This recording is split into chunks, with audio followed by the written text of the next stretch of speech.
ఇది సుమారు 300 సంవత్సరాల క్రితం జరిగింది. కర్ణాటకలో దక్షిణాన ఓ భక్తుడు ఉండేవాడు. అతని తల్లికి వయసు పైబడుతూ ఉంటుంది. ఆమె కాశీకి వెళ్ళి విశ్వనాథుడైన ఆ శివుని ఒడిలో చనిపోవాలని కోరుకుంటుంది. తన కొడుకుతో, దయచేసి నన్ను కాశీకి తీసుకువెళ్ళు, నాకు వయసు పైబడుతోంది, నేను అక్కడికి వెళ్ళి చనిపోవాలని అనుకుంటున్నాను అంటుంది. ఆమె తన కొడుకుని జీవితంలో ఇదొక్కటి తప్ప మరేది అడగలేదు. కాబట్టి అతను తన తల్లితో పాటు దక్షిణ కర్ణాటక నుంచి కాశీకి అడవుల గుండా నడుస్తూ సుదీర్ఘ ప్రయాణము మొదలు పెడతాడు. ముసిలావిడ కావడంతో ఆమెకు సుస్థి చేస్తుంది. కాబట్టి అతను ఆమెని భుజాన వేసుకొని నడవటం మొదలు పెడతాడు. కొంత సమయానికి అతని శక్తి కూడా క్షీణిస్తుంది. ప్రయాణాన్ని కొనసాగించడానికి అతనికి ఉన్నటువంటి ఒకే ఒక్క మార్గము, శివ, ఈ ఒక్క ప్రయత్నంలో నన్ను ఓడిపోనీయకు. నా తల్లి నన్ను అడిగిన ఒకే ఒక కోరికది, దీన్ని నెరవేర్చనివ్వు. నేను తనని కాశీకి తీసుకువెళ్ళాలి. మేము అక్కడికి వస్తున్నది నీకోసమే కదా, దయచేసి నాకు బలాన్ని ఇవ్వు అని వేడుకున్నాడు. అలా నడుస్తుండగా అతనికి వెనక నుండి వస్తున్న ఒక ఎద్దుల బండి గంట శబ్దం వినిపిస్తుంది.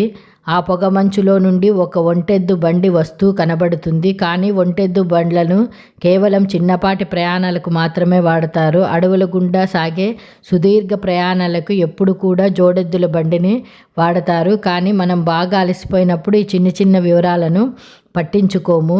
ఎద్దుల బండి దగ్గరికి వస్తుంటుంది. కానీ పొగమంచు వల్ల, ఇంకా అతను పూర్తిగా వస్త్రాలతో కప్పబడి ఉండటం వల్ల ఇతను ఆ నడిపే అతని ముఖం చూడలేకపోతాడు. అప్పుడు ఈ భక్తుడు, మా అమ్మకి బాగోలేదు, ఖాళీగా ఉన్న మీ ఎద్దుల బండిలో మమ్మల్ని ప్రయాణించనివ్వండి అని ప్రాధేయపడతాడు. అతను సరే అని తల ఊపుతాడు. ఇద్దరు బండి ఎక్కుతారు. బండి ముందుకెళ్ళడం ప్రారంభిస్తుంది. కొంత సమయం గడిచాక ఈ భక్తుడు అడవి మార్గంలో ఈ ఎద్దుల బండి ఎంతో మృదువుగా వెళ్ళడం గమనిస్తాడు.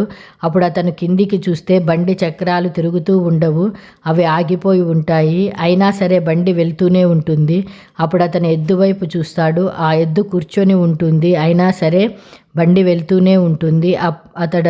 అప్పుడు అతను నడిపే అతని వైపు చూస్తాడు. కేవలం వస్త్రాలు మాత్రమే కనపడతాయి, లోపల మనిషి ఉండడు. తన తల్లి వైపు చూస్తాడు. తన తల్లి, మూర్ఖుడా, మనం ఆయన వద్దకు చేరేశాం, ఇక ముందుకెళ్లాల్సిన అవసరం లేదు, ఇదే ఆ చోటు, నేను వెళ్తాను అని అక్కడే తన శరీరాన్ని వదిలేస్తుంది. ఆ ఎద్దు, బండి, ఇంకా నడిపే అతను అందరూ మాయమై పోతారు. ఇంకా ఇతను గ్రామానికి తిరిగి వస్తాడు. అందరూ ఇతను చాలా తొందరగా వచ్చాడు, తన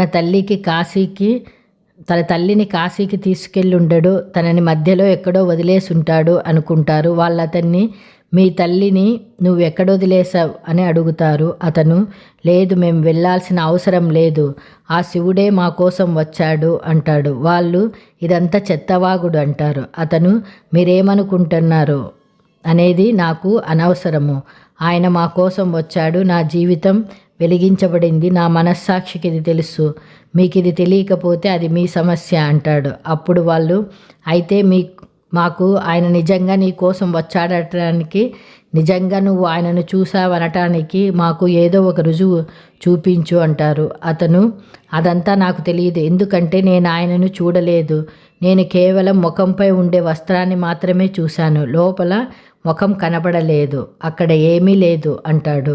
అప్పుడు ఉన్నట్టుండి అందరూ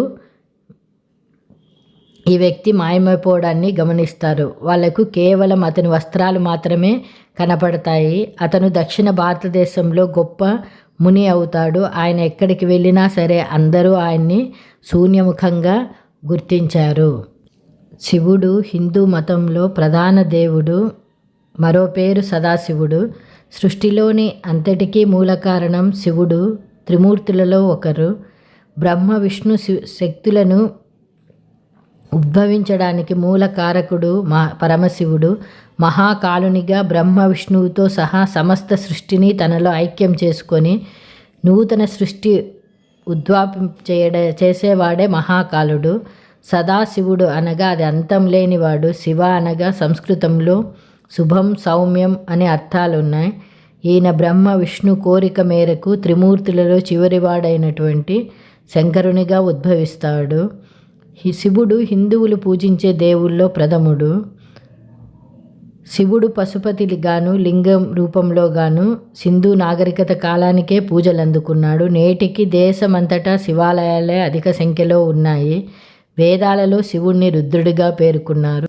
శైవంలో శివుని పరమాత్మగాను ఆదిదేవునిగాను భావిస్తారు. అయితే స్మార్తం వంటి ఇతర హిందూ శాఖల్లో దేవుని అనేక రూపాలలో ఒకనిగా పూజిస్తారు. వైష్ణవంలో శివుని విష్ణువు రూపంగాను భావిస్తారు. శివుని ప్రత్యేకంగా ఆరాధించే హిందూ మతస్థులను శైవులంటారు. శైవం, వైష్ణవం, శాక్తేయం హిందూ మతంలోని 3 ముఖ్యమైనటువంటి సాంప్రదాయాలు.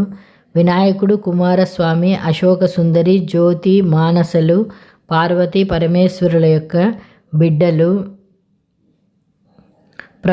పరమశివుని ఆకృతిలో ఒక్కొక్క దానికి ఒక్కొక్క అర్థం ఉంది. శివుని త్రిశూలము సత్వ, రజ, తమో గుణాలకు ప్రతిరూపాలు. డమరకం శబ్ద బ్రహ్మస్వరూపము. అతని శిరస్సును అలంకరించిన చంద్రవంక మనోనిగ్రహానికి